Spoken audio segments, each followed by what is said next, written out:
Hello everyone, welcome to my channel step up classes. Friends, स्वागत है एक बार फिर से मेरे चैनल स्टेप अप क्लासेस पर। फ्रेंड्स, एलटी ग्रेड और टीजीटी साइंस के लिए कंबाइंड प्रैक्टिस सेट लेके आया हूँ, जिसमें मैं आपको प्रैक्टिस क्वेश्चन डिटेल एक्सप्लेनेशन में करा रहा हूँ। फ्रेंड्स, ये वीडियो नंबर 5 होने वाला है। इस वीडियो नंबर 5 में फ्रेंड्स हम शुरू करेंगे क्वेश्चन नंबर 61 से। 61st क्वेश्चन है, फ्रीडलैंडर्स सिंथेसिस इज फॉर। ये कह रहे हैं फ्रीडलैंडर्स संश्लेषण किसके लिए है। फ्रेंड्स, एक तरह से इन्होंने पूछा हुआ है कि ये जो केमिकल रिएक्शन दी हुई है ये किसके लिए है। ये इंपॉर्टेंट है फ्रेंड्स, और इसमें किस सब्सटेंस है, क्या बनता है, ये मैं आपको बताता हूँ। देखो फ्रेंड्स, इसमें जो जनरली कंपाउंड यूज किया जाता है, वो जनरली जो किया जाता है वो किया जाता है ऑर्थो अमीनो एरिल एल्डिहाइड और ketone. Ortho amino aryl aldehyde या फिर कीटोन। अब मैं आपको इसका एग्जांपल देके बताता हूँ कि ये किस तरह का हो सकता है। देखो, ऑर्थो अमीनो का क्या मतलब हुआ कि भाई जो हमारे पास एरिल ग्रुप है, दैट इज बेंजीन जो ग्रुप है, उसके पास एक ऑर्थो पोजीशन पे हमारे पास अमीनो ग्रुप है, दैट इज NH2 ग्रुप है। ये बात तो क्लियर हुई। अभी अगर इसमें एल्डिहाइड या कीटोन हो सकता है, यानी जो इसकी मेन पोजीशन है उस पर आप एल्डिहाइड या कीटोन में से रख सकते हो, यानी कि हमारे पास CHO भी हो सकता है, ठीक है, या फिर इसी में सेम टू सेम में हमारे पास कोई कीटोन भी हो सकता है, that is C double bond O, और इधर भी इस तरह से ग्रुप आ सकता है। सेकेंड पोजीशन पे NH2 O ही होएगा, ऑर्थो पोजीशन पे NH2 ही होगा, ठीक है। ये सब्सटेंस है। अब इसकी रिएक्शन किस जाते हैं, किसी भी एल्डिहाइड या फिर कीटोन के साथ, सिंपलर एल्डिहाइड या फिर कीटोन के साथ जो रिएक्शन की जाती है इसकी, तो इसे ही हम कहते हैं फ्रीडलैंडर सिंथेसिस। फ्रीडलैंडर सिंथेसिस, ठीक है फ्रेंड्स, क्लियर समझ में आया। तो ये चीज़ आपको पता होनी चाहिए कि क्या सब्सटेंस यूज कर रहे हैं, क्या बन सकता है, सब कुछ। ये नहीं है कि सिर्फ एक सब्सटेंस मैंने दिखा दिया वही बन सकता है, नहीं। ऑर्गेनिक केमिस्ट्री में ऐसी कोई बाउंडेशन नहीं होती। जनरली तो हमें ये पता होना चाहिए कि कौन सा सब्सटेंस यूज हो रहा है, उससे क्या बनता है, तो उसके जैसा अगर कुछ चेंज हो जाए तो उसमें क्या बनेगा, ठीक है, ये पता होना चाहिए। ठीक, तो फ्रेंड्स ये वाला एल्डिहाइड वाला है, ठीक है, और ये वाला कीटो वाला है। तो फ्रेंड कोई सा भी यूज कर लो, मैं एल्डिहाइड वाले को यूज करूंगा और साथ में भी एल्डिहाइड लेके चलूंगा, तो आपको बताता हूँ इसमें बनता क्या है। तो देखिए, इसमें हमने क्या करा, हमने सिंपल सा ये लिखा, अब की बार NH2 यहाँ लिख रहे हैं और CHO यहाँ लिख रहे हैं। अब ये मैंने ऐसे क्यों लिखा, ये अभी आपको थोड़ी देर में पता लग जाएगा, ठीक है। ये हमारा क्या है, अब बताओ इसका नाम क्या होगा। इसका नाम होगा ऑर्थो अमीनो बेंजल्डिहाइड, क्योंकि बेंजीन के साथ क्या है, एल्डिहाइड ग्रुप है, तो ये बेंजल्डिहाइड हो गया। अगर यहाँ पे एक कीटोन ग्रुप जुड़ा होता तो वो एसिटोफिनोन टाइप बन जाता आपका, ठीक है। जो भी अगर R की जगह एक CH3 होता तो एसिटोफिनोन कहलाता, और यहाँ पे क्योंकि CHO है तो बेंजल्डिहाइड कहलाया। अब इसकी रिएक्शन हमें किसके करनी है, एल्डिहाइड के साथ कराना हूँ। तो एल्डिहाइड कौन सा वाला ले रहा हूँ, मैं ले रहा हूँ CH3 CHO वाला। इसको मैंने ऐसे लिखा। अब देखो ये क्या होगा, ये इसमें एक साइक्लिक कंपाउंड तो नहीं बनेगा, साथ में इसमें एक और हेट्रोसाइक्लिक कंपाउंड बन जाएगा, ये बेंजीन देंगे। साथ में इसमें यहाँ पे नाइट्रोजन के साथ एक कार्बन, यहाँ पे इसे हटा लेते हैं, कार्बन को डायरेक्टली जोड़ लेते हैं बॉन्डिंग से। तो एक तो यहाँ आ गया, फिर एक यहाँ पे आ गया और एक यहाँ पे आ गया। कुल मिला के ये जो CH3 है और ये जो CHO है और ये वाला जो CHO, इन सब ने अपना एक रिंग बना लिया। इन्होंने अपना एक रिंग बना लिया। इस तरह से ये स्ट्रक्चर हमें देखने को इसमें मिलता है, ठीक है फ्रेंड्स, ये बॉन्डिंग होती है। अब ये जो सब्सटेंस है ये क्या है, ये है क्विनोलिन। क्या है ये, क्विनोलिन, ये सब्सटेंस इसमें बनता है। सो B is the correct answer. अब आप कहोगे कि सर यही क्विनोलिन है, नहीं, ये क्विनोलिन तो है, ये है, लेकिन इसके डेरिवेटिव भी बन सकते हैं अगर हम इसमें एल्डिहाइड की जगह कुछ और कीटोन वगैरह कुछ और यूज करें, तो उसके अकॉर्डिंग हमारे प्रोडक्ट बन जाएंगे, ठीक है, क्लियर हुआ। चलिए फिर चलता है क्वेश्चन नंबर 62 पर। Acetylene is obtained by the electrolysis of, ये कह रहे हैं एसिटिलीन किसके विद्युत अपघटन द्वारा प्राप्त होती है। फ्रेंड्स, इसमें बताना है कि हमारे पास चार सब्सटेंस उन्होंने दी है, चार नहीं एक्चुअली दो ही दिए हैं, सोडियम सक्सिनेट और सोडियम फ्लोमेट, या दोनों या नॉन ऑफ दिस। तो फ्रेंड देखते हैं कि सोडियम सक्सिनेट क्या होता है, और अगर उसका विद्युत अपघटन करेंगे तो उससे क्या मिल सकता है। फिर सोडियम फ्यूमेनेट देखते हैं। तो सोडियम सक्सिनेट क्या होता है, सोडियम सक्सिनेट में देखो ये होता है COOH, और यहाँ पे CH2 होता है, ये होता है CH2COH, ये होता है, ठीक। ये क्या होता है मैं आपको बताऊं, ये सक्सिनिक एसिड है, सोडियम सक्सिनेट नहीं है, ये है सक्सिनिक एसिड। और अगर आपने मेरी वीडियो दे रखी है तो मैंने आपको बताया है कि जब भी कोई कार्बोक्सिलिक एसिड में से हम हाइड्रोजन हटा के कोई मेटल जोड़ते हैं तो उसी का नाम हम उसको दे देते हैं, ठीक है। तो अब हमारे पास ये जो सब्सटेंस बना, इसको हम क्या कहेंगे, इसको हम कहेंगे सोडियम सक्सिनेट, ठीक है, सोडियम सक्सिनेट बन गया। अब इसी तरह से सोडियम फ्यूमेट क्या है, सोडियम फ्यूमेट में देखो फ्रेंड्स क्या होता है, CH COH CH COH। अब यहाँ पे CH और CH में डबल बॉन्ड होता है, इसको हम क्या कहते हैं, इसको हम बोलते हैं फ्यूमेरिक एसिड। क्या बोलते हैं, फ्यूमेरिक एसिड। अब इसका सोडियम सॉल्ट कैसे बनेगा, अब आपको इजी लग रहा होगा सोडियम सॉल्ट बनाना। क्या करना है कि बस जो कार्बोक्सिलिक वाले ग्रुप है उससे हाइड्रोजन हटा के वहाँ पे सोडियम लगाना है, this is called the sodium fumarate. ठीक है फ्रेंड्स, तो पहले तो सब्सटेंस आपको पता लग गई, एक बात तो क्लियर होगी कि सोडियम फ्यूमेरेट और सोडियम सक्सेनेट क्या होता है, इंपॉर्टेंट चीजें पता भी होनी चाहिए। ठीक, अब चलो आगे बात करते हैं। इन्होंने पूछा कि एसिटिलीन किससे मिल सकती है, तो एसिटिलीन हमारा क्या होता है, हमें ये भी तो पता होना चाहिए कि जो बना रहे हैं वो होता क्या है। तो एसिटिलीन में क्या होता है कि कार्बन कार्बन के बीच ट्रिपल बॉन्ड होता है और दो हाइड्रोजन होते हैं दोनों पे एक एक। ठीक है, इस ये होता है। अब इसमें से देखो, अगर मैं इसको हाइड्रोलाइसिस कराऊं, इस वाले को भी और इस वाले को भी, तो अगर इस कंपाउंड को हाइड्रोलाइसिस कराऊंगा तो इसमें से क्या होगा, Na2CO3 निकल जाएगा। Na2CO3 निकल जाएगा, वो सब निकल जाएगा। उसको निकल जाने के बाद मेरे पास क्या बचेगा, CH2 और इनके बीच में डबल बॉन्ड हो जाएंगे। ठीक है, और अगर मैं इसमें से ये सब हटा दूं, अगर मैं ये सब हटा दूं तो मेरे पास क्या बचता है, CH डबल बॉन्ड CH। और चूंकि एक एक बॉन्डिंग हटी तो यहाँ से, तो इस सोडियम फ्यूमेरेट के विद्युत अपघटन से, इलेक्ट्रोलाइसिस से हमें क्या मिलता है, हमें मिलता है CH triple bond CH plus, plus मैं यहाँ पे लिख देता हूँ Na2CO3, क्योंकि हम इलेक्ट्रोलाइसिस करेंगे तो वाटर भी इसमें रिएक्ट करेगा। ठीक है, तो उससे क्या बनता है, Na2CO3 ट्वाइस कर लेना, सब्सटेंसेस क्रिएट हो जाएगा। ठीक है, क्लियर हुआ फ्रेंड। तो ये आपको चीज़ें पता होनी चाहिए कि अगर हम यूज़ कर रहे हैं सोडियम फ्यूमेट तो हमें एसिटिलीन मिल रही है, that is CS3 triple bond CS मिल रही है। तो B is the correct answer. अब बात करते हैं, अगर यहाँ पे कभी आ जाए कि इसमें से एथिलीन किससे मिलेगी, एथिलीन किससे मिलेगी, तो मिलेगी सोडियम सक्सिनेट से। क्यों, उसमें ये CONA ये सब निकल जाएगा। तो यहाँ पे क्या बचेगा, CH2, सिंगल बॉन्ड तो पहले से ही है, अब एक बॉन्ड टू और जुड़ जाएगा तो CH2। तो इससे हमें क्या मिलने वाली थी, इससे हमें एथिलीन मिलने वाली थी। क्या मिलने वाली थी, एथीन या फिर एथिलीन मिलने वाली थी। ठीक है फ्रेंड्स, तो चीज़ें पता होनी चाहिए, और ये मैंने आपको बता दी। रिएक्शन है, अच्छी रिएक्शन है, इंपॉर्टेंट है, सब्सटेंस भी इंपॉर्टेंट है। बात करते हैं क्वेश्चन नंबर 63 की। Which one of the following compound undergo the inversion in their configuration. निम्नलिखित में से कौन से यौगिक अपने विन्यास में व्युत्क्रम में जाते हैं, अपने विन्यास में व्युत्क्रम। फ्रेंड जनरली व्युत्क्रम कब होता है, व्युत्क्रम होता है जब किसी भी एक सेंट्रल मेटल के अराउंड जो एटम्स जुड़े हों उनकी पोलैरिटी अलग अलग हो, उनकी पोलैरिटी अलग अलग हो तभी वो व्युत्क्रम में जा सकते हैं। ठीक है फ्रेंड्स, ओके। यानी एक साइड तो एक तरह की हो जाए, दूसरी साइड दूसरे तरीके की हो जाए। तो इसमें देखो, मीथेन की बात करता हूँ तो मीथेन में तो चारों के चारों हाइड्रोजन है, इसमें नहीं होगा। इथेन की बात करता हूँ तो C2H6 होता है, इसमें भी नहीं होगा। ठीक है, अमोनिया की बात करते हैं तो अमोनिया में देखो, तीन तो हाइड्रोजन है, एक लोन पेयर है, तो इसमें हो जाएगा। एसिटाल्डिहाइड की बात करता हूँ तो CH3CHO, इसमें भी नहीं होगा। ठीक है, तो इसमें किस में होगा, विन्यास का व्युत्क्रम ये जाएगा NH3C is the correct answer. और अगर फ्रेंड्स इसमें एक और बात आता हूँ, देखो यहाँ पे तो अमोनिया आया है, ठीक है, जो बेस्ट है, क्योंकि एक साइड तीनों हाइड्रोजन है, एक साइड अकेला लोन पेयर है, तो वो क्या करेगा, वो इन्वर्जन ऑफ कॉन्फ़िगरेशन को लीड करता है, इन्वर्जन ऑफ कॉन्फ़िगरेशन को लीड करता है। अब कब लीड करेगा, कैसे लीड करेगा, वो समझिए। हमारे पास नाइट्रोजन है, नाइट्रोजन के पास तीन हाइड्रोजन है, एक दो और तीन, इसके साथ कोई जुड़ने आ गया लाइक दिस। ठीक है, तो होगा क्या, जब कोई इसके लॉन पेयर को लेगा लाइक BH3, तो यहाँ पे क्या होगा कि BH3 इसके लॉन पेयर को लेता है और उसका कॉन्फ़िगरेशन रिवर्स हो जाता है। रिवर्स का मतलब क्या है कि ये जो होंगे वो कुछ इस तरह से जुड़ जाएंगे, नियर बाय चले जाएगा किसके, BH3 के। ठीक है, तो इस तरह से इन्वर्जन ऑफ कॉन्फ़िगरेशन होता है। एक बात तो क्लियर होगी अमोनिया में। लेकिन मेनली अगर हम ऑर्गेनिक कंपाउंड्स की बात करें, ऑर्गेनिक कंपाउंड्स की बात करें तो जो हमारा इन्वर्जन ऑफ कॉन्फ़िगरेशन आता है वो आता है हेलो एल्केन्स में। किस में आता है, हेलो एल्केन्स में आता है। इंपॉर्टेंट चीज़ें याद रखिएगा, ठीक है, क्योंकि हेलो एल्केन्स मुझे नहीं दिखे तो ammonia will be the best answer for this purpose. Question number बात करते हैं 64 की। The formula of the deep red liquid formed on heating potassium dichromate with KCl in the concentrated asters of water.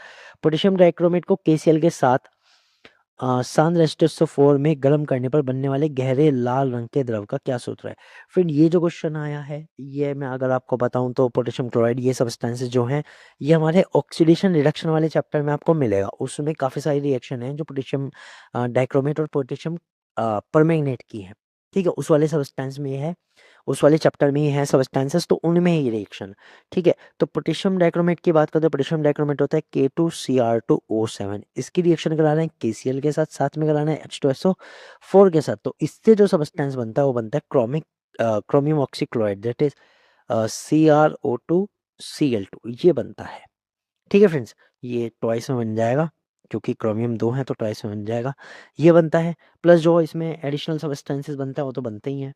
Like अगर मैं बात करूँ तो इसमें वाटर भी बनता है और K2SO4 भी बन सकता है। ठीक, ये चीज़ें तो क्लियर हुआ फ्रेंड्स। यहाँ ट्वाइस KCl कर लो, K2SO4, K2 twice. Okay, notes better. ठीक है, बैलेंस कर लेना जैसे भी होती है। तो इसमें हमारे पास क्या बन रहा है, गहरे लाल रंग का जो द्रव है वो इसके कारण आता है, क्रोमियम ऑक्सी क्लोराइड के कारण कैसा आता है, डीप रेड कलर आता है। Okay, so B is the correct answer. Important reaction है फ्रेंड्स, मैंने बता दिया ये कौन से में मिलेगी, पोटेशियम परमैंगनेट और पोटेशियम डाइक्रोमेट, दो सब्सटेंसेस है जो हमारे रेडॉक्स वाले रिएक्शन में है। बैलेंसिंग के लिए क्लास 11th की एनसीईआरटी में मिल जाएगी, चैप्टर नंबर 8 में। अब बात करते हैं क्वेश्चन नंबर 65। देखिए फ्रेंड्स, ऐसा क्वेश्चन बहुत इंपॉर्टेंट होता है, बहुत अच्छा होता है, और ये ना एक तरह से लेंथी क्वेश्चन भी होता है। ठीक है, अगर आपको ये 100% आता है तो हो जाएगा, और अगर 100% नहीं आता तो फ्रेंड्स इसको आप अगर चाहें, देखो मैं पर्सनली कह रहा हूँ, अगर आपको आता है तो कोई दिक्कत नहीं। अगर आप इसको जरा सा भी इसमें मतलब टैकल नहीं कर पा रहे कि किस तरह से होगा, तो आप इसको स्किप कर देगा, अदरवाइज टाइम वेस्ट कर देगा। इसे लीजिएगा फिर लास्ट में बैठ के सोचेगा जब पूरा पेपर हो जाए कि हम इसे करके देख लें। ठीक है, तो इसमें क्या होता है, इसमें एक सीरीज दी जाती है कि एक सब्सटेंस है, फिर उससे दूसरा बनाया, फिर तीसरा बनाया, फिर चौथा बनाया, फाइनल सब्सटेंस को जनरली पूछ लेता है या पहले वाले सब्सटेंस को पूछ लेता है। ठीक है, ऐसा ही खेलता है। ओके, सेम इसी में हमें दिया हुआ है दैट ए कंपाउंड है A on chlorination followed by the treatment in aqueous alcoholic KOH gives a compound B। तो ये कह रहे हैं एक सब्सटेंस है A जिसका इन्होंने दो चीजें कराई। फर्स्ट तो इन्होंने कराया क्लोरीनेशन, और क्लोरीनेशन पे हाथ के हाथ इन्होंने एक चीज और करा दी, दैट एक्वस एल्कोहलिक KOH के साथ रिएक्शन कराया, एक्वस एल्कोहलिक KOH के साथ। ठीक है, इन्होंने ये रिएक्शन इसमें करा दी, हाथ के हाथ करा दी।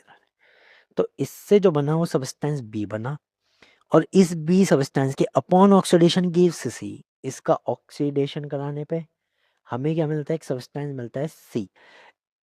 Okay, upon further oxidation followed by treatment with soda limes gives a methane. अब ये कह रहे हैं सी में भी इन्होंने दो चीज करी, इन्होंने कहा कि पहले हमने सी का भी ऑक्सीडेशन करा और फिर इसका सोडा लाइम के साथ रिएक्ट कराया। किसके साथ, सोडा लाइम के साथ। सोडा लाइम क्या होता है, NaOH प्लस CaO का कॉम्बिनेशन होता है सोडा लाइम, उसके साथ कॉम्बिनेशन कराया। ठीक है, तो इसमें जो फाइनल प्रोडक्ट आपका मिला है वो मीथेन मिला है। इन्होंने कहा था कंपाउंड ए इज, क्योंकि लास्ट तो बता ही दिया तो फर्स्ट वाले ही पूछ सकते हैं, ए वाले को हमें बताना है कौन सा था। अब इस रिएक्शन में चीजें हमें समझनी है कि एक एक स्टेप में भी दो दो रिएक्शन है, उनको समझना पड़ेगा। ठीक है, शुरू करते हैं। तो सबसे पहली बात करते हैं कि ऐसा कौन सा सब्सटेंस है जो सोडा लाइम से रिएक्ट करने के बाद मीथेन प्रोवाइड कर सके। ठीक है, उससे हमें पता लग जाएगा कि जो सी है उसके सेकंड पार्ट की रिएक्शन में कौन सा सब्सटेंस बन रहा है। समझ रहे हो, मतलब इसे रिवर्स करके ही देख सकते हैं। ठीक है, बताने को तो मैं आंसर डायरेक्ट भी बता सकता हूँ कि भाई ये है और आगे की रिएक्शन लिख देता हूँ, लेकिन मैं टैकल करने का तरीका बता रहा हूँ, क्योंकि ऐसे नहीं होता, आप ऐसे नहीं चल सकते सीधे। देखो यहाँ पे क्या बन रही है, मीथेन बन रही है।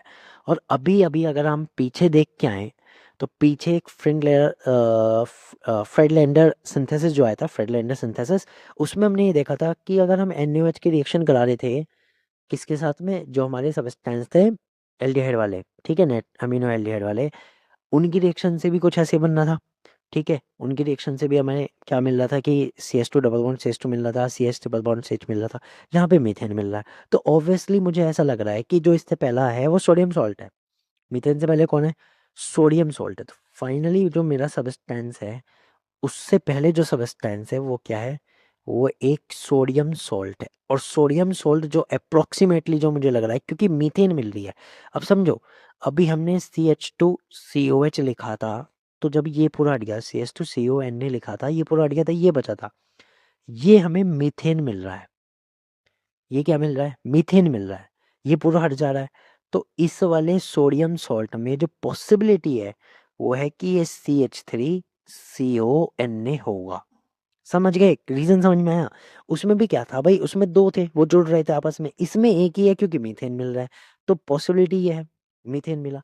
अभी जो सी मिला था, अभी सी नहीं मिला, सी मिला था इस ये भी ऑक्सीडेशन से मिल रहा था किसी चीज के, ठीक है, ये भी ऑक्सीडेशन से और सोलर लाइम से मिल रहा था, ठीक। तो इससे पहले इसी कंपाउंड के ऑक्सीडेशन से पहले क्या मिला होगा, ऑब्वियसली ये मिला होगा, ठीक है।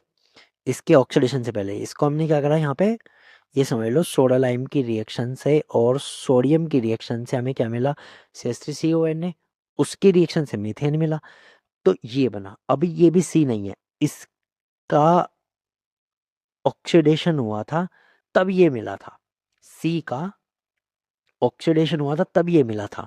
तो इस ऐसा कौन सा सब्सटेंस है जिसके ऑक्सीडेशन से मिले, तो सी विल बी एन एल्डिहाइड।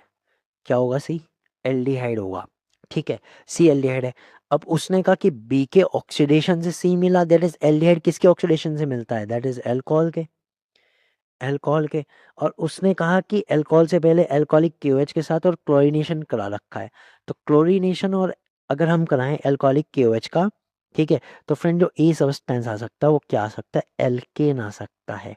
और एल्केन के क्लोरीनेशन से आपका बनेगा हेलो एल्केन, और हेलो एल्केन की KOH के साथ रिएक्शन से हमें पता है अल्कोहल बनता है, बस ये पूरी रिएक्शन है, ठीक है। तो सब्सटेंस कौन सा आया इसमें, ए आएगा friends, A is the correct answer. अब आपको सर ए ही क्यों आया, प्रोपेन क्यों नहीं आया, प्रोपिलीन क्यों नहीं आया, एसिटिलीन क्यों नहीं आया, तो सुनो एसिटिलीन तो बिल्कुल नहीं आनेगा क्योंकि इसमें ट्रिपल बॉन्ड होते हैं और ऐसा कोई सब्सटेंस हमें यहाँ नहीं मिलेगा, ठीक है। बात करता हूँ इथेन क्यों है, क्योंकि हमें मीथेन चाहिए, मीथेन चाहिए। और इस रिएक्शन में आप ये देखो कि लास्ट में जाके एक स्टेप कम हो रहा है, तो हमें एक ही एडिशनल कर लेना चाहिए, तो ये इथेन आ रहा है। और दूसरी बात, जब मैं यहाँ CH3COH के साथ बात करूँ तो एल्डिहाइड भी जो आएगा मेरा CH3CHO आएगा, और अगर अल्कोहल की बात करूंगा तो CH3CH2OH आएगा, ये वाला अल्कोहल आएगा। अब अगर मैं इसमें Cl और Cl से पहले सब कुछ हटा दूं तो क्या बनेगा, CH3CH3, that is ethane, so A will be the answer. Friend इस तरह से क्वेश्चन टैकल हो सकता है, मैंने डिटेल में बताया, शॉर्टकट मैंने कोई ट्रिक नहीं मारी। चाहे रिएक्शन को सीधी लिख लो वो भी हो जाएगी। सीधी लिखने की बात करें तो C2H6 है, उसने कहा क्लोरीनेशन कराओ, तो C2H5Cl मिला, उसने कहा इसकी KOH के साथ रिएक्शन कराओ, KOH के साथ रिएक्शन कराने पे क्या मिलता है, हमें मिलता है अल्कोहल C2H5OH, इसका ऑक्सीडेशन कराओ, इसका ऑक्सीडेशन करा तो आपको एल्डिहाइड मिलेगा, दैट इज CH3CHO मिलेगा, ठीक है। इसका फर्दर ऑक्सीडेशन कराओ तो आपको क्या मिलेगा, और ज़्यादा ऑक्सीडेशन कराने से CH3CO मिलेगा। अब इसकी रिएक्शन है ना सोडा लाइम वगैरह के साथ की, तो सोडा लाइम वगैरह के साथ कराने पर ये मिलेगा CH3CONA, ठीक है। और इसकी रिएक्शन जब आप NaOH के साथ कराते हो तो आपको क्या मिलेगा, CH4 मिलेगा। सो ये A है, ये B है, और ये C है, ठीक है। तो लास्ट की जो स्टेप है उन्होंने मिक्स कर रखे हैं जहां से इसको पहचानने में दिक्कत हो रही थी, ठीक है, ये है। तो ये पूरी रिएक्शन थी फ्रेंड्स, ठीक। तो पता होना चाहिए कि मीथेन जनरली जो बनता है वो इथेन से बनता है, अगर इस तरह की रिएक्शन आ जाए तो ये चीज़ है। बात करता हूँ क्वेश्चन नंबर 66 की, deviation from the Markovnikov rules occur in the presence of, friends बहुत अच्छे से समझा रखा है, जब हमने एथीन और एल्कीन वाला चैप्टर करा है तब भी मैंने मार्कोनिकॉफ आपको अच्छे से समझा है। तो मार्कोनिकॉफ किसकी प्रेजेंस में एक तरह से डेविएशन दिखाता है, या मैं कहूँ एंटी मार्कोनिकॉफ रूल दिखाता है, वो दिखाता है पेरोक्साइड की प्रेजेंस में, सिर्फ और सिर्फ पेरोक्साइड की प्रेजेंस में ये एंटी मार्कोनिकॉफ रूल होता है, या फिर हम इसे खराश इफेक्ट कहते हैं, क्या कहते हैं, खराश इफेक्ट, ठीक है। तो ये शो करता है दैट इज पेरोक्साइड की प्रेजेंस में, B is the correct answer. बात करते हैं क्वेश्चन नंबर 67 की, विच इज एन इलेक्ट्रोफाइल, इनमें से इलेक्ट्रॉन स्नेही कौन सा है, स्नेही इलेक्ट्रॉन स्नेही बताना है फ्रेंड्स। इलेक्ट्रॉन स्नेही कौन से होते हैं, इलेक्ट्रॉन डेफिशिएंट होते हैं, इलेक्ट्रॉन डेफिशिएंट होते हैं। अब इलेक्ट्रॉन की कमी होती है तो they are called the electron lovers, इन्हें इलेक्ट्रॉन लवर्स भी कहते हैं। दे नीड द इलेक्ट्रॉन, जिनके पास इलेक्ट्रॉन की कमी हो तो कौन सा हो गया, D, that is BF3 is the correct answer, ठीक है।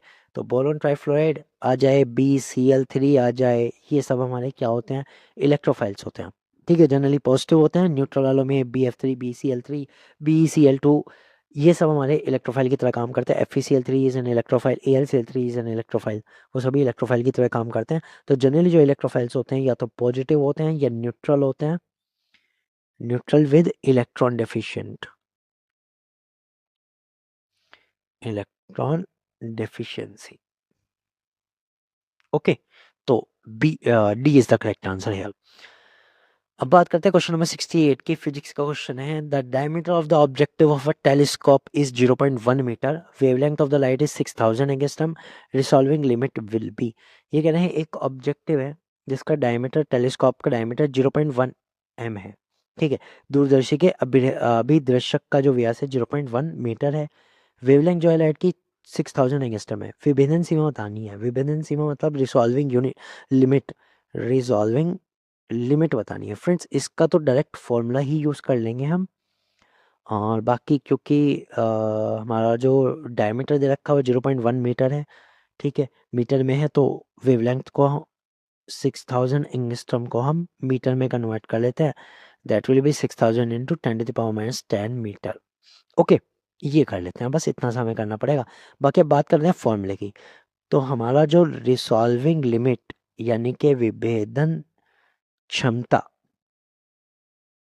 या विभेदन सीमा का जो फॉर्मूला होता है वो होता है 1.22 लैम्डा बाई डी, ये होता है फ्रेंड्स, ठीक है।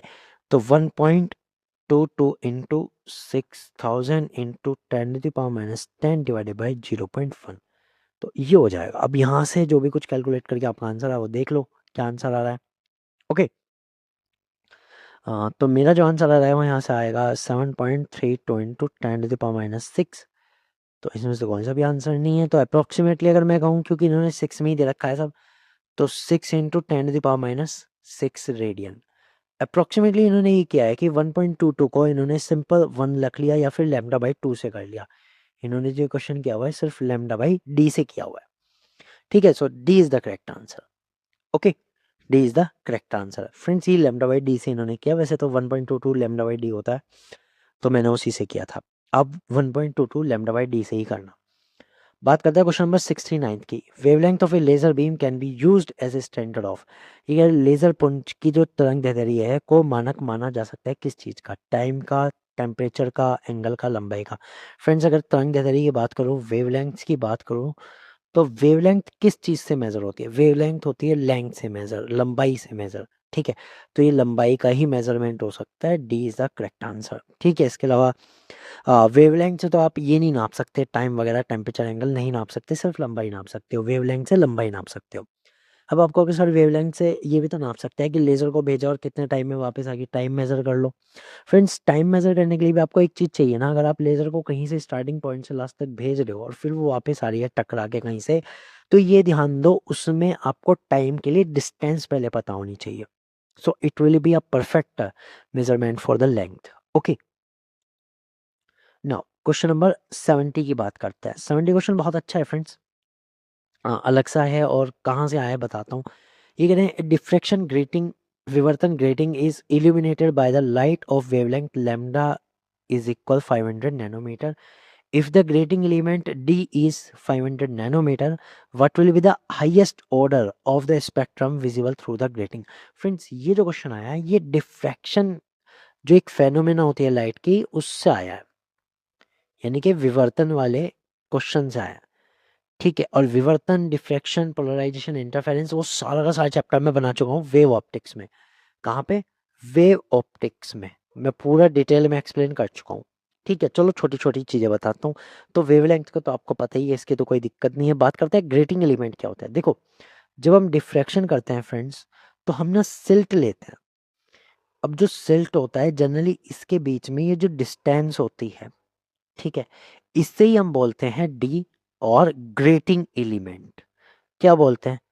ग्रेटिंग एलिमेंट बोलते हैं। इसी डिस्टेंस को हम क्या बोलते हैं? Grating element. ओके, अब ये ग्रेटिंग एलिमेंट क्यों बोल रहे हैं? हमने ये क्यों नहीं बोला था डिस्टेंस बिटवीन द सिल्ट? हमने ये क्यों नहीं बोला? रीजन समझिए। अभी मैंने यहाँ पे सिर्फ दो सिल्ट के बीच में एक छोटी सी डिस्टेंस दिखाई है, बहुत ही कम होती है, माइनर होती है। ऐसा नहीं होता कि सिर्फ ये एक होती है, नहीं। एक्चुअली ऐसा होता है कि बहुत सारी सिल्ट के बीच में ये डिस्टेंस होती है, बहुत सारी, एक ए एक ए एक ए एक ए एक ए। तो इसी से यहाँ से जो सब कुछ निकल के आता है उसे ही हम बोलते हैं ग्रेटिंग एलिमेंट्स। अब ग्रेटिंग एलिमेंट्स एक्चुअली क्या होता है समझो ध्यान से। टोटल जितनी है डिस्टेंस, ठीक है, टोटल डिस्टेंस, और टोटल डिस्टेंस में कितने पार्टीशन हैं, उसी से, पार्टीशन से ही हमारा क्या निकल के आता है, क्रिएटिंग एलिमेंट निकल के आता है, दैट इज डी निकल के आता है। समझो, मान लो 1 मीटर की डिस्टेंस और 1 मीटर में मैंने बहुत सारे स्लेट बना रखे हैं, बहुत सारे स्लेट बना के लगभग मैंने 10,000 स्लेट बना दिए। तो ग्रेटिंग एलिमेंट कितना हुआ, एक की डेप्थ कितनी हुई, एक की तो बहुत कम हो गई ना, नैनोमीटर में आएगी वो। समझो 1 मीटर में से मैंने 1,000 बना दिए, तो आपको पता लग गया कि एक की कितनी है, 1 mm है। ठीक, इसी तरह से ये चीज होती है। तो grating element D is the distance between the distance of the slits, slit की जो डिस्टेंस है वो हो गई। ठीक है, लेकिन ग्रेटिंग एलिमेंट क्यों बोलते हैं, क्योंकि एक में बहुत सारे हो सकते हैं, इसलिए ग्रेटिंग एलिमेंट बोलते हैं। Point is clear. तो ये जो डी हमने वहां पे डी पढ़ा है, यहाँ पे ग्रेटिंग एलिमेंट है। बात क्लियर हुई? ओके। अब कह रहे हैं what will be the highest order of spectrum visible through the grating. देखो हाईएस्ट ऑर्डर की बात करता हूँ, तो फ्रेंड्स हाईएस्ट ऑर्डर कब होता है? देखो हाईएस्ट ऑर्डर का मतलब होता है कि सेंट्रल मैक्सिमम कब बनता है, ठीक है, उसका ही हाईएस्ट ऑर्डर होता है। तो सेंट्रल मैक्सिमम हमेशा किस पे बनता है, थीटा इज इक्वल 90 डिग्री पे बनता है। तो एन मैक्सिमम होने के लिए थीटा बराबर कितना होना चाहिए, 90 डिग्री होना चाहिए, ये भी ध्यान देना है। ठीक है, इसके अलावा जो हमारा ये तो एन हो गया, ठीक है, ये तो एन हो गया, एन मैक्सिमम, फिर उसके बाद N1, फिर उसके बाद N2, फिर उसके बाद N3, ये सब हो जाएगा और इसके अकॉर्डिंग एंगल आते चले जाएंगे, जो भी एंगल होगा वो आता चला जाएगा। ठीक है, क्लियर चीजें समझ में आई? तो theta will be 90 degree for n maximum, बाकी सबके लिए N1 N2 N3 के लिए जो भी एंगल होगा वो या तो एंगल निकालने के लिए आएगा, या फिर ये निकालने के लिए आएगा कि एंगल एंगल दिया हुआ है तो एन कितना है, कौन से ऑर्डर का है। ये सारा बेसिक था विवर्तन के केस में। एक चीज और बताता हूँ, वेवलेंथ तो लाइट की है, एक और होती है distance d, that is the distance between the cell and the screen, जिसपे ये हमारा स्पेक्ट्रम बनता है, उसको हम क्या कहते हैं, स्क्रीन कहते हैं। उसके बीच के डिस्टेंस को कैपिटल डी से डिनोट करते हैं। हम यहाँ स्मॉल डी ले रहे हैं जो कि ग्रेटिंग एलिमेंट है, ये स्लिट के बीच की डिस्टेंस है। ठीक है, इतनी चीजें क्लियर हुई? ये था सारा का सारा बेसिक डिफ्रैक्शन से रिलेटेड, सारा का सारा बेसिक था। अब आते हैं मेन क्वेश्चन पे। तो क्वेश्चन बात करते हैं कि इन्होंने कहा जो इल्यूमिनेटिंग है ये हो रहा है, वेवलेंथ दी हुई है लैम्डा इज इक्वल 500 नैनोमीटर और ग्रेटिंग एलिमेंट डी दिया हुआ है। तो फ्रेंड्स इसका जो फॉर्मूला होता है वो होता है d sine theta is equal n lambda, यही होता है। और ये मैंने प्रूफ भी कराया बहुत जगह प्रूफ कराया, इतना सा फॉर्मूला है। अब एन मैक्सिमम के लिए साइन थीटा कितना होना चाहिए, 90 डिग्री होना चाहिए। तो d sine 90 degree is equal n lambda. तो साइन 90 की वैल्यू 1 होती है, तो ये फॉर्मूला सिर्फ लग गया d n maximum of lambda. अब एन मैक्सिमम हमें बताना है, तो इस एन मैक्सिमम का फॉर्मूला क्या रहेगा, डी अपॉन लैम्डा, बस डी अपॉन लैम्डा। अब देखो ये भी नैनोमीटर में, ये भी नैनोमीटर में, तो कन्वर्ट करने की जरूरत नहीं है। डी बराबर 1500, एन बराबर 500, डिवाइड कर दो, 3 आंसर आ गया।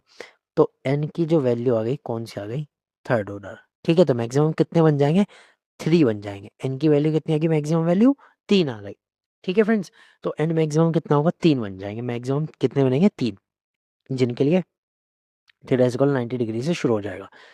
ठीक है, क्लियर हुआ? ये क्वेश्चन था। अब आप कहोगे सॉरी ये तो एक ही क्वेश्चन आया आज तक और नया भी है, तो चलो कोई बात नहीं, 2 क्वेश्चन मैंने इसमें अपनी ओर से बनाए हैं, सेम टाइप के हैं। ठीक है, एक मैं करा रहा हूँ, एक आपको दूंगा। ठीक है, तो चलो इसमें पढ़ो। ए डिफ्रेक्शन ग्रेटिंग है 5000 लाइंस पर सेंटीमीटर। अब सुनो ध्यान से, आया ना भाई जो चीज मैं बता रहा था कि 1 सेंटीमीटर के अंदर 5000 लाइन है, मैं तो फिर भी 1 मीटर में आपको बता रहा था, यहाँ सिर्फ 1 सेंटीमीटर के अंदर 5000 लाइन है। तो ग्रेटिंग एलिमेंट नहीं है, ये ग्रेटिंग एलिमेंट से पहले की चीज है कि कितना ग्रेटिंग एलिमेंट बैठेगा वो निकालना पड़ेगा। Calculate the second order angle if the wavelength of 650 nanometre is used as the light source. ये कह रहे हैं सेकंड ऑर्डर का एंगल बताना है, सेकेंड ऑर्डर का एंगल बताना है, कुल मिला के आपको थीटा बताना है। क्या है, एन बराबर दिया है 2, सेकेंड ऑर्डर दिया हुआ है। ठीक है, और ग्रेटिंग जो दी हुई है वो दी हुई है, ग्रेटिंग जो दी हुई है वो दी हुई है 5000 लाइंस पर सेंटीमीटर, ये दी हुई है, इतनी लाइन है पर सेंटीमीटर में। ठीक है, क्लियर हुआ। तो फ्रेंड जब इतनी लाइंस 1 सेंटीमीटर में है और क्योंकि ये नैनोमीटर में है तो मीटर में कन्वर्ट कर लो। ठीक है, तो कितनी होगी मीटर में, 5000 multiply 100, that is 5 into 10⁵ lines होगी पर मीटर। 1 मीटर में इतनी लाइन्स आ गई। ठीक है, मैंने तो फिर भी 1000 बोली थी, इन्होंने तो 5 इंटू 10⁵ पहुँचा दी, लगभग 5 लाख से ऊपर लाइनें आ गई। ठीक है, क्लियर चीज़ें समझ में आई हैं। ये वो लाइन्स है, मतलब कि एक सेल्ट है और वो कटी हुई है, इतनी लाइन इसके अंदर है कि लगभग 1 मीटर के अंदर 5 लाख से ज़्यादा लाइन है, इतनी बारीक सेल्ट है। तो डी बराबर क्या हुआ, डी बराबर होता है 1/n, दैट इज 1/ग्रेटिंग। तो ये हो जाएगा 1/5 into 10⁵, that will be give you answer 2 into 10⁻⁻⁶। अब की बार ये ग्रेटिंग एलिमेंट हुआ, क्या हुआ, ये grating element, that is metre for per lines. इतने की आ गई कि एक लाइन्स की जो डिस्टेंस है वो इतने मीटर की है। समझ गए अब, मतलब कि सिल्ट के बीच की जो डिस्टेंस है डी, वो कितनी आई है, 2 इंटू 10⁻⁻⁶ मीटर आ गई एक की। समझे, ये चीज थी इसमें। ओके, अब बाकी सब चीजें सेम है, बस आपको एंगल बताना है। तो हमें पता है डी साइन थीटा बराबर क्या होता है, एन लैम्डा होता है। ठीक है, साइन थीटा निकालना है तो फॉर्मूला बन जाएगा n lambda upon d. N की वैल्यू 2 और लैम्डा दैट इज वेवलेंथ, तो वेवलेंथ कितनी है 650 नैनोमीटर है, तो 10⁻⁹ कर दो, मीटर में आ गई। ठीक, और डी की जो वैल्यू है ये 2 इंटू 10⁻⁻⁶, 2 से 2 कैंसिल हो गया, तो ये 650 माइनस के 6 ऊपर जाके पॉजिटिव 10⁻⁻3, तो ये 0.65 आ गया। तो साइन थीटा की वैल्यू कितनी है, ये 0.65। थीटा की वैल्यू बतानी है, एंगल बताना है ना, तो ये हो जाएगा sine inverse 0.65, that will be equal to approximately 40.5 degree. Friends, C is the correct answer, ये आएगा इसका आंसर। ठीक है, समझ में आया। तो ये मैंने आपको दे दिया, मैंने आपको कंसेप्ट भी बता दिया कि ग्रेटिंग का क्या मतलब है। This is called the grating, okay, and this is called the grating element. तो ये फर्क है, ग्रेटिंग एलिमेंट किसको रिप्रेजेंट कर रहा है, एक ग्रेटिंग की डिस्टेंस, और ग्रेटिंग किसको रिप्रेजेंट कर रही है कि कितना बड़ा सिल्ट है, उसके अंदर कितनी लाइंस हमने कट की हुई हैं, वो सब। ठीक है, क्लियर हुआ। चलो, अब एक क्वेश्चन ये है, ये आपको करना है। एक विवर्तन ग्रेटिंग डिफ्रैक्शन ग्रेटिंग में 10,000 रेखाएं प्रति सेंटीमीटर है। यदि तृतीय क्रम चमकीली प्रकाशिनी n बराबर 3 के लिए ब्राइट फ्रिंज का कोण 25 डिग्री है, तो उपयोग किए गए प्रकाश की तरंग दैर्ध्य, इस बार लैम्डा बताना है। फॉर्मूला यही रहेगा, d sine theta is equal n lambda. ठीक है, लेकिन इसमें ध्यान दो, साइन 25 डिग्री की जो वैल्यू होती है वो 0.42 होती है, ये रख लेना, तब आप इसे इजीली कर पाओगे। तो लैम्डा के लिए आपका फॉर्मूला क्या बन जाएगा, d sine theta divided by n, ये हो जाएगा, और एन बराबर 3 इन्होंने दिया हुआ है। ठीक, ये क्वेश्चन करना और करके इसका जो आंसर आएगा वो नीचे कमेंट में जरूर लिखना। ठीक है फ्रेंड्स, जरूर लिखना। देखो, मैंने हर एक मेथड से आपको कहा था कि अगर कोई क्वेश्चन नया लगेगा तो मैं जरूर कराऊंगा, तो इस बेस पे मैंने 2 क्वेश्चन आपको करा दिए ताकि कंसेप्ट क्लियर हो जाए। मेरा उद्देश्य ये नहीं है कि एक पेपर लिया उसे सॉल्व करा दिया और काम हो गया, नहीं जी, जो क्वेश्चन नए बनेंगे वो आपको बताता रहूंगा। ठीक है, चलते हैं क्वेश्चन नंबर 71 पर। Rotation of plane polarised light can be measured by, rotation कह रहे हैं, तो फ्रेंड्स पोलराइज्ड लाइट को नापने के लिए यूज होता है polarimeter. C is the correct answer, ये तो याद कर लेना। मैनोमीटर, गैल्वेनोमीटर, विस्कोमीटर, इसमें से कौन सा नहीं है। विस्कोमीटर विस्कोसिटी नापने के लिए यूज होता है, गैल्वेनोमीटर करंट की डायरेक्शन और करंट की मेजरमेंट करने के लिए यूज होता है, कितना करंट है, क्या उसकी डायरेक्शन है, वो सब। मैनोमीटर इसमें नहीं होना चाहिए। हाँ, मैनोमीटर में कहना चाह रहा हूँ कि नैनोमीटर होना चाहिए या फिर एनीमोमीटर होना चाहिए। एनोमीटर एयर की स्पीड को नापता है और जो नैनोमीटर होता है वो नैनो की जो डिस्टेंस होती है उनको नापता है। बात करते हैं क्वेश्चन नंबर 72 की। The ratio of intensity of the two light waves is 25:16। दो लाइट रेशो जो है उनकी इंटेंसिटी 25:16 की है। इफ दे इंटरफेयर, अगर वो इंटरफेयर करती हैं, the ratio of intensity of maxima and the minima of the resultant pattern is, ये कह रहे हैं मैक्सिमा की और मिनिमा की रेशो बतानी है। इंटेंसिटी की मैक्सिमा और इंटेंसिटी मिनिमा की रेशो बतानी है अगर वो इंटरफेयर करती है। फ्रेंड्स, इंटरफेयर में हमने ये पढ़ा था कि अगर दो अलग अलग इंटेंसिटी की लाइट जाती हैं तो वो जब जाके टकराती है तो दो पार्टीशन में मिलता है, एक तो मैक्सिमम पार्टीशन मिलता है, एक मिनिमम। ठीक है, अब वही कहना है, बस उनकी इंटेंसिटी का रेशो बता दो कितना है। लाइट वेव्स की जो इंटेंसिटी है वो इन्होंने दे दी कि 25:16 में है। ठीक है, इंटरफेरेंस, ये भी क्वेश्चन कहाँ से है, इंटरफेरेंस वेव ऑप्टिक्स का ही क्वेश्चन है, तो हर एक टॉपिक से क्वेश्चन आ रहे हैं। ठीक है, चलो शुरू करते हैं। देखो आई मैक्सिमम अगर आपको निकालना है तो फ्रेंड्स इसका जो फॉर्मूला होता है वो होता है √I1 प्लस √I1 का होल स्क्वायर। इससे तो निकलता है आई मैक्सिमम। आई मिनिमम के लिए क्या निकलता है कि जो लाइट आ रही है उनकी इंटेंसिटी के अंडर रूट का माइनस का स्क्वायर, इससे निकलता है, तो निकाल लो इजीली। ठीक है, तो I maximum upon I minimum हमें बताना है क्योंकि रेशो बताना है। That will B √I1 25 plus √I2 16 का स्क्वायर अपॉन √25 माइनस √16 का स्क्वायर मिनिमम के लिए।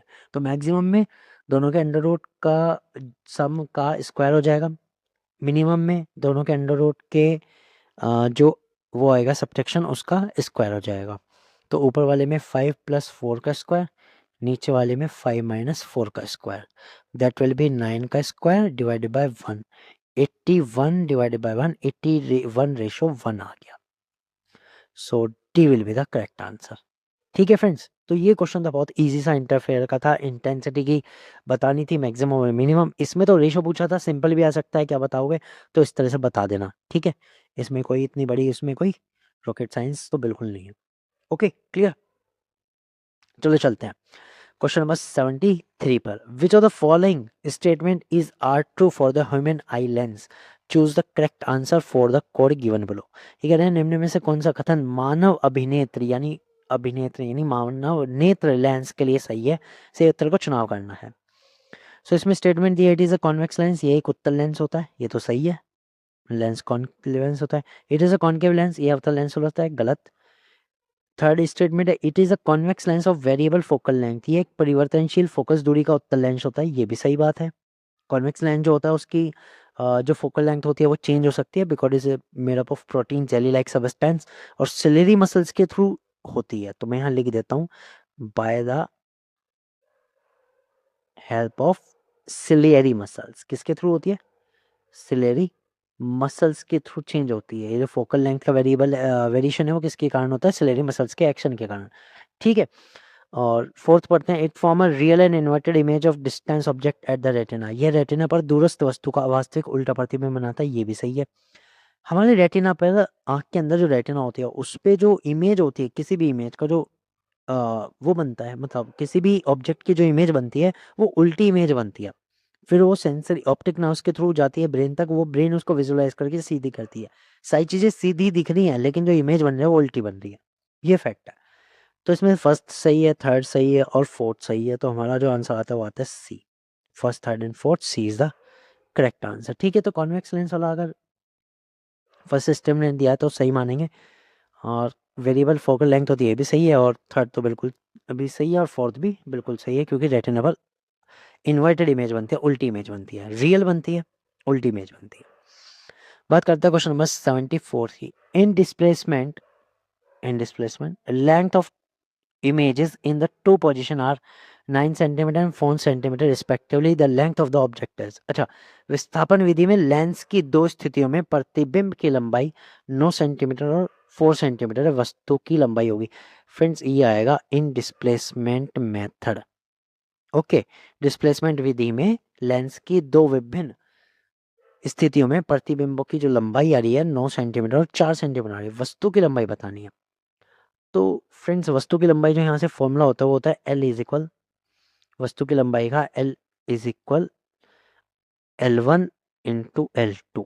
ठीक है, या हाइट ऑफ ऑब्जेक्ट कर लो इसे, हम ऐसे कर लेते हैं हाइट ऑफ ऑब्जेक्ट। ठीक है, L1 L2 उसके लिए मान लेंगे, जो डिस्टेंस है मतलब प्रतिबिंब की स्थिति है उनके लिए L1 L2 मान लो। तो बस यही फॉर्मूला होता है, तो अंडर रूट L1 कितना है 9, L2 कितना है 4, 9 × 4 that is 36, under root 36 will be 6। बस यही आंसर हो गया, C is the correct answer, 6 centimetre. Height of object कितना आ गया 6 सेंटीमीटर। अब बात करते हैं कि विस्थापन विधि क्या होती है, शॉर्टकट तो मैंने बता दिया, विस्थापन विधि सुनो।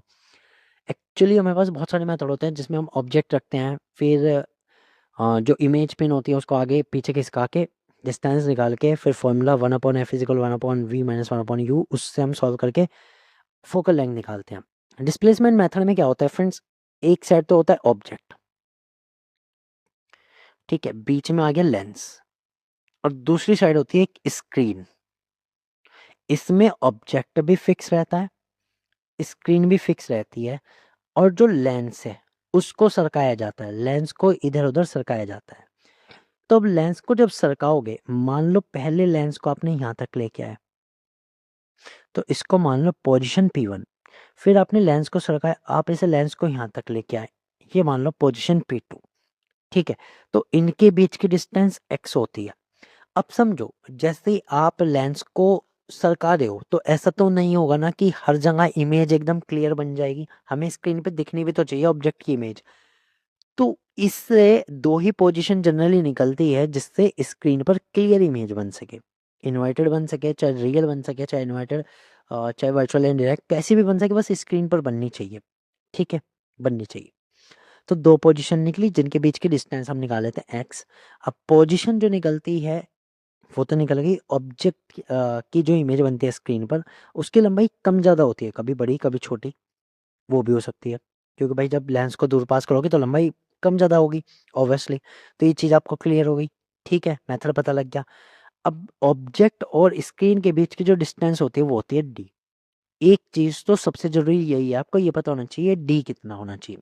ये जो डी होना चाहिए friends, it should be greater than 4 of F, जहाँ एफ क्या है, focal length of the lens. ये लगभग लेंस की फोकल लेंथ की 4 गुनी होनी चाहिए, ठीक है। यानी ऑब्जेक्ट और स्क्रीन के बीच की डिस्टेंस जो होनी चाहिए लेंस की फोकल लेंथ की 4 गुनी से ज़्यादा होनी चाहिए। एक चीज़ क्लियर होगी, ठीक है। अब बात करते हैं यहाँ से अगर फोकल लेंथ निकालनी पड़ जाए तो क्या फॉर्मूला लगेगा। तो फोकल लेंथ निकालने के लिए फ्रेंड्स यहाँ से जो फॉर्मूला लगता है वो लगता है d² - x² upon 4d, 4 of d, ये वाला फॉर्मूला हम यूज़ करते हैं, ठीक है, क्लियर हो गया। तो ये चीज़ आपको पता होनी चाहिए। डिस्प्लेसमेंट मेथड से मैंने फोकस निकालने की बता दी, हाइट ऑफ ऑब्जेक्ट निकालने की बता दी, ठीक है, दो पोजीशन के बीच जो भी पोजीशन आएगी वो, ठीक है, और सब बता दिया कि पोजीशन क्या होती है, एक्स होती है, और इमेज की जो लंबाई आएगी वो क्या आएगी, L1 N2, उससे आप ऑब्जेक्ट की लंबाई निकाल सकते हो। बस ये सब इसमें है, ठीक है। इसमें हमें क्या चीज़ की जरूरत नहीं पड़ेगी, इसमें हमें यू और वी की कोई जरूरत नहीं पड़ेगी, ठीक है, क्लियर हुआ। चलते हैं क्वेश्चन नंबर 75 पर। A converging lens of focal length f is placed in the contact with a diverging lens of focal length 3f. The combination is, ये कह रहे हैं एक लेंस है कन्वर्जिंग लेंस, कन्वर्जिंग कौन सा होता है, कॉन्वेक्स, जिसकी फोकल लेंथ क्या है f। अब इसके साथ में एक डाइवर्जिंग लेंस को रख दिया गया, डाइवर्जिंग लेंस कौन सा होता है, साथ में मिला के रख दिया ऐसे, ठीक है, ये हमारा डाइवर्जिंग है।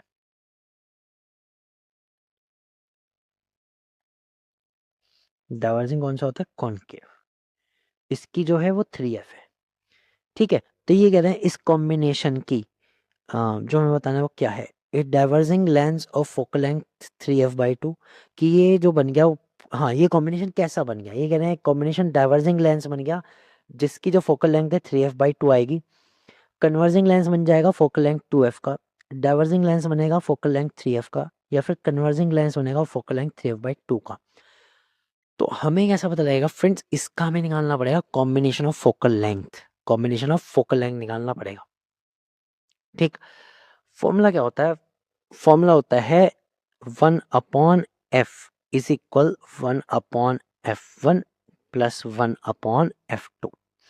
इस फॉर्मूले से आप इजीली निकाल सकते हैं, ठीक है, इस फॉर्मूले से आप इजीली निकाल सकते हैं। तो यहाँ से निकालना है, अब निकालोगे तो सॉल्व करना है, लेकिन सॉल्व करने से पहले एक चीज़ ध्यान देना, जो कॉन्वेक्स लेंस की फोकल लेंथ होती है फ्रेंड्स वो होती है पॉजिटिव, और जो हमारे कॉनकेव होता है उसकी जो फोकल लेंथ होती है वो होती है नेगेटिव। अब इन्हीं फॉर्मूला के अकॉर्डिंग हमेशा से क्वेश्चन में वैल्यू रखनी होती है। तो शुरू कर दें, शुरू करते हैं। तो 1/f बराबर 1/f1 दैट इज f, ठीक है, एफ टी मान लो इसे, प्लस 1/f2, f2 क्या हो जाएगी -3f, -3f, क्योंकि 3f दे रखी है तो नेगेटिव रखेंगे, क्योंकि कॉनकेव है तो -3f। यहाँ से जब आप इसे सॉल्व करोगे तो 3f एलसीएम आ गया, ठीक है, तो ये हो जाएगा 3 - 1 दैट इज 2/3f। ठीक, तो 2/3f आ गया। अब ये 2/3f कैसा आ रहा है ये भी ध्यान दो, ये पॉजिटिव आया है, पॉजिटिव आया है ना, 3 - 1 करके 2 आया है, 2/3f, तो ये पॉजिटिव आया है।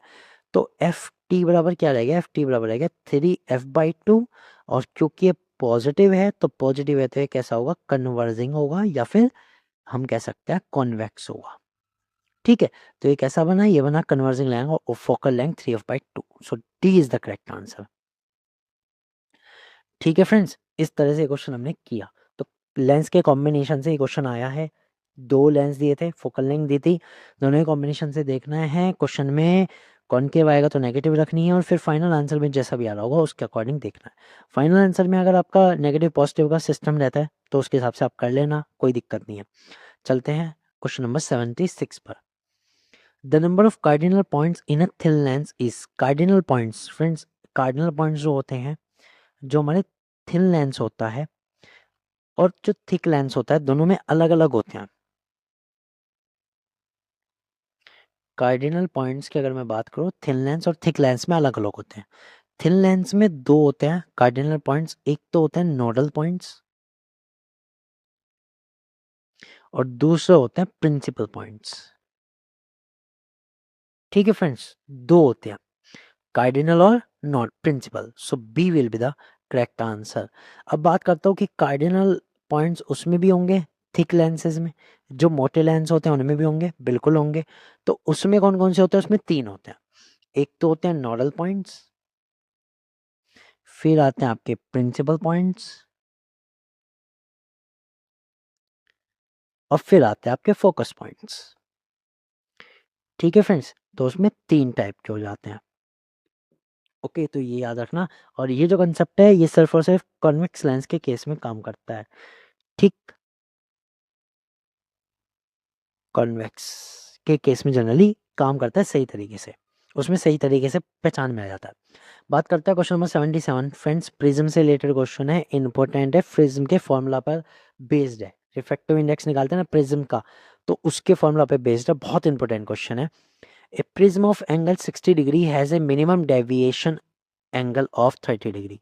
तो ये कह रहा है प्रिज्म का एंगल ए बराबर 60 डिग्री है, मिनिमम डेविएशन एंगल जो है वो कितना है, 30 डिग्री है। What is the refractive index of material of the prism, prism के मटेरियल का रिफ्रैक्टिव इंडेक्स बताओ। फ्रेंड डायरेक्ट फॉर्मूला है mu is equal sine A plus lambda by 2 upon sine A by 2। इस फॉर्मूले से ही आप कर सकते हो, इजी फॉर्मूला है और आप इजीली कर भी पाओगे। तो म्यूजिकल क्या हो जाएगा, sine A plus lambda that is 30 plus 60/2 upon sine A by 2 that is sine 60/2। Okay, तो ऊपर हो गया 90/2 दैट इज साइन 45, नीचे हो गया sine 60/2 that is sine 30। Okay, तो म्यू बराबर कितना हो गया, 1/√2 डिवाइडेड बाय 1/2। तो यहाँ से आ जाएगा 2/√2 that will be equal to 2√2 only. ठीक है, यहाँ से कितना आ गया, बस √2 आ गया, क्योंकि √2 से 2 कैंसिल करोगे तो √2, B is the correct answer. यही इसके पदार्थ का अपवर्तनांक हो गया। ठीक है फ्रेंड्स, आई होप कि क्वेश्चन तो आज अच्छे लग रहे होंगे, सारे के सारे फिजिक्स से भी रिलेटेड हैं, केमिस्ट्री से भी थे, केमिकल रिएक्शन से रिलेटेड सारे बताए, अच्छे से एक्सप्लेन भी करे हैं और बढ़िया लगे होंगे। तो 80 क्वेश्चन तक आज कर लेते हैं, बाकी करेंगे नेक्स्ट वीडियो में। 78 क्वेश्चन की बात करते हैं। Two tuning forks when sounded simultaneously gives one beat each 0.25 second. ये कह रहे हैं दो ट्यूनिंग फॉर्क हैं जिनकी जो बीट्स आ रही है वो 0.25 सेकेंड में आ रही है। एक बीट का जो डिफरेंस आ रहा है वो कितने में आ रहा है, 0.25 सेकेंड में आ रहा है। तो एक सेकेंड में कितनी बीट का डिफरेंस आएगा बताओ, एक सेकेंड में कितनी बीट का डिफरेंस हो गया, दैट इज 1/0.25। ठीक है, so it will be give answer that 4 second, 4 beats. कितनी बीट्स आ गई, 4 बीट आ गई, यानी एक सेकेंड के अंदर 4 बीट बन जाएगी।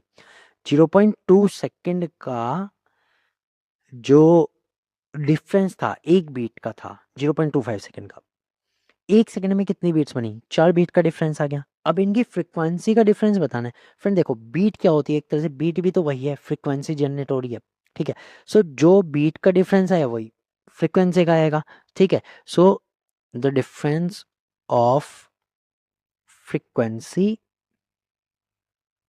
will be equal to number of beats in 1 second। 1 second में कितनी बीट जनरेट हुई वही उसका डिफरेंस होगा, that will B 4 is the answer.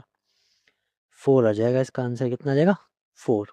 Okay, tuning for क्या होता है, ट्यूनिंग फॉर आपने देखा होगा इस तरह से होते हैं ये, ठीक है। जब इनको आपस में टकराया जाता है तो बीट क्रिएट करते हैं, उन बीट के हिसाब से इन्होंने दिया था। फ्रिक्वेंसी का डिफरेंस कितना है 4, जितने भी बीट्स वो जनरेट कर सकते हैं एक दूसरे के मुकाबले। बात करते हैं क्वेश्चन नंबर 79 की। A church bell is generally quite heavy. जो चर्च की बेल होती है जनरली भारी होती है, for same size and shape, जबकि उसका साइज जो है सेम साइज और शेप होती है, यानी उसका आकार जो समान और आकृति होता है। लार्जेस्ट वेट रिजल्ट इन, अगर उसमें वजन भारी कर दिया जाए तो ये दो चीज में रिजल्ट करता है, दो चीज का कारण बनता है। There is longer relaxation time, विश्रांत काल अधिक हो जाता है। हायर क्यू वैल्यू, उसकी क्यू वैल्यू ज़्यादा हो जाती है। तो ये कह रहे हैं कि अगर जो चर्च की घंटी है वो भारी मेटल्स की बनी है, और अगर सेम साइज का सेम शेप का आप भारी मेटल लो और हल्का मेटल लो, तो भारी मेटल के कारण लॉन्गर रिलैक्सेशन टाइम होता है और हायर क्यू वैल्यू होती है। तो क्या ये दोनों चीज़ सही है या गलत है, हमें ये बताना है। That A and B both are true, कि भाई लॉन्गर रिलैक्सेशन टाइम भी होगा भारी के कारण और हायर क्यू वैल्यू भी होगी। A is true B is false, कि ए सही है बी गलत है। A is false B is true, कि ए गलत है बी सही है। और A B both are false, ये दोनों गलत है। तो फ्रेंड ध्यान दो, अब ये लॉन्गर रिलैक्सेशन टाइम क्या होता है और हायर क्यू वैल्यू क्या होती है, इसको समझो। देखो भाई, सबसे पहले मैं आपको बताता हूँ कि रिलैक्सेशन टाइम क्या होता है। इसको मैं आपको एक तरीके से बताता हूँ। जैसे आप कभी आपने बेल रिंग की हो, कोई घंटी बजाई हो, तो आपने देखा होगा जब आप उस पे 1 टन के जैसे हम बजाते हैं तो क्या होता है। मैं एक रिंग बना लेता हूँ, मान लो ये रिंग है और इसको मैंने एक स्टिक से मार के बजाया, तो होता क्या है ना, ये साउंड जो है धीरे धीरे धीरे धीरे कम हो जाती है, कम हो जाती है। अब जितनी देर में ये कम हुई, जितने समय में साउंड कम हुई, उसे ही हम क्या कहते हैं, उसे ही हम रिलैक्सेशन टाइम कहते हैं। सिंपल वर्ड में समझा रहा हूँ, बिल्कुल जो आपको समझ में आ सके। समझ गए, मतलब कोई भी चीज़ आपने मेटल की बजाई और जितनी देर में उसकी साउंड बिल्कुल जीरो हो सके, उसे ही हम कहते हैं रिलैक्सेशन टाइम, ठीक है। तो फ्रेंड्स, जो हैवी मेटल्स होते हैं, जो भी भारी धातुएं होती हैं, जो डेंसिटी में ज़्यादा होती हैं, हैवी मेटल्स होते हैं, उनका जो रिलैक्सेशन टाइम होगा वो ज़्यादा ही होगा।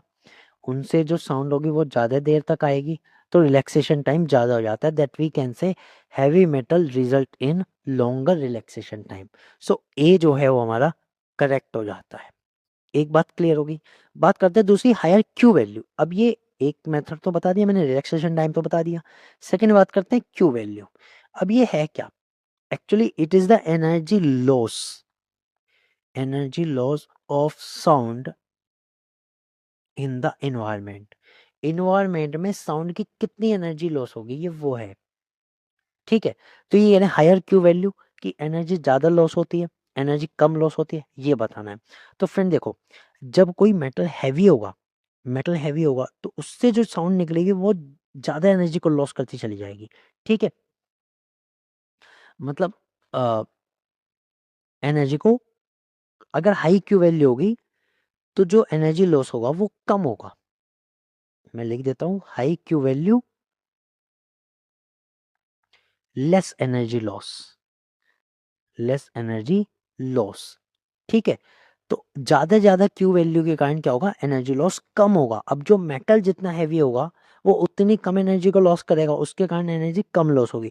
हल्का मेटल होगा, एनर्जी जल्दी लॉस होगी। सो हायर क्यू वैल्यू, ये भी करेक्ट हो जाता है। समझो बात को, जितनी ज्यादा high Q value energy loss उतना कम, जितनी कम लो क्यू वैल्यू, जितनी कम क्यू वैल्यू उतना ज्यादा हाई लॉस ऑफ एनर्जी, उतनी एनर्जी का ज़्यादा लॉस होगा, साउंड की उतनी एनर्जी का ज़्यादा लॉस होगा जितनी कम की वैल्यू होगी।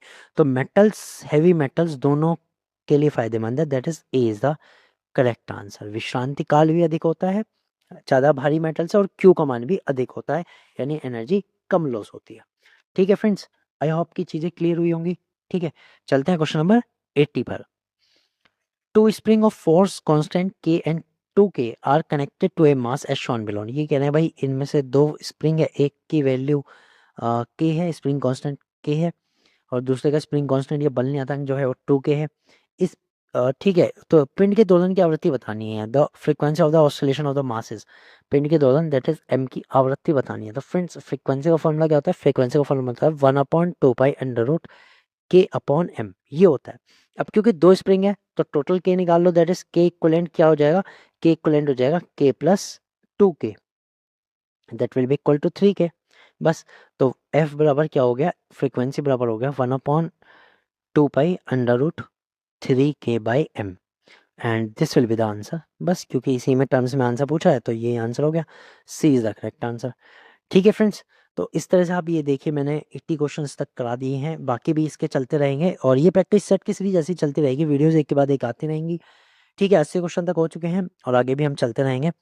सो इस वीडियो में इतना ही फ्रेंड्स, तो गुड बाय एवरीवन। और अगर फ्रेंड्स आपका कोई डाउट है, कोई टॉपिक आपको लगता है कि सर इस टॉपिक पे क्वेश्चन रह रहे हैं, आप करा दीजिए, जल्दी से करा दीजिए, तो आप नीचे कमेंट बॉक्स में ज़रूर लिखो। वीडियो को लाइक ज़रूर दिया करो फ्रेंड्स, उसी से मुझे पता लगता है कि मुझे और वीडियो बनानी चाहिए कि नहीं, नहीं तो डीमोटिवेशन आता है बहुत तगड़े वाला। तो आप लाइक ज़रूर करना, ठीक है, ताकि मोटिवेशन मिलता रहे, आपके लिए वीडियो अच्छी अच्छी आती रहें, टॉपिक वाइज आती रहें, और जो भी आपके डाउट हैं वो आप नीचे कमेंट बॉक्स में ज़रूर लिखना। चलिए फिर मिलते हैं नेक्स्ट वीडियो में, तब तक के लिए goodbye, see you next time.